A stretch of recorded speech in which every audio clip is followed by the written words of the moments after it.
Hi everyone, welcome to Faith Friday. My name is Father Sam Kachuba.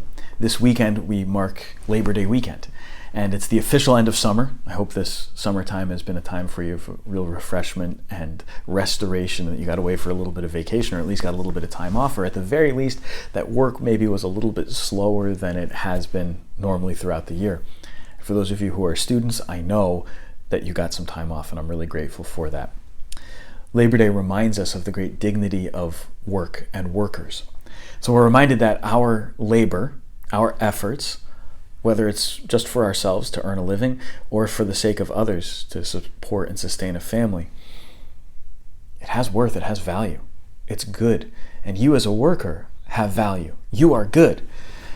Where does this all come from, though? It comes from God. It's God who gives us our dignity. It's God who gives us our worth. Because we're created in the image and likeness of God, we have value. And so God wants to remind us of this. So how do we interpret Labor Day in a Catholic context? Well, Pope Leo XIII wrote an encyclical called Rerum Novarum. And in this encyclical, he highlights the dignity of human labor. And he highlights the need for there to be just wages, for there to be even unions. He highlights the dignity that workers have, and therefore those who employ them need to provide them with a good working environment, need to provide them with everything that they need so that they can carry out their work.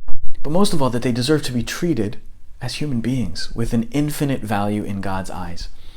Pope St. John Paul II, 100 years later, would echo Leo's thoughts. And he wrote his own encyclical, Centesimus Annus. And in that encyclical, John Paul again echoes that sense of the dignity of every human person, the value of labor, that it's in human labor that we find ourselves to be co-creators with God. God, who gives us these abilities and these talents and these gifts, calls them out of us. And so when we work, we are putting our gifts at God's service. So on this Labor Day weekend, I hope that you get a little bit of time off, a little bit of time to relax.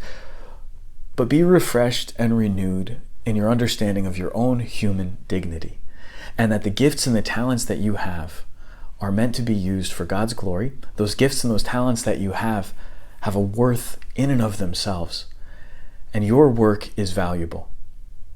Your talents are valuable, and you deserve to be treated with that great love and respect. You deserve to be treated with that dignity.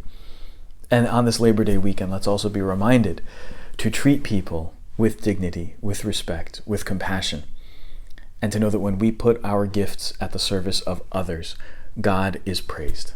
God bless you.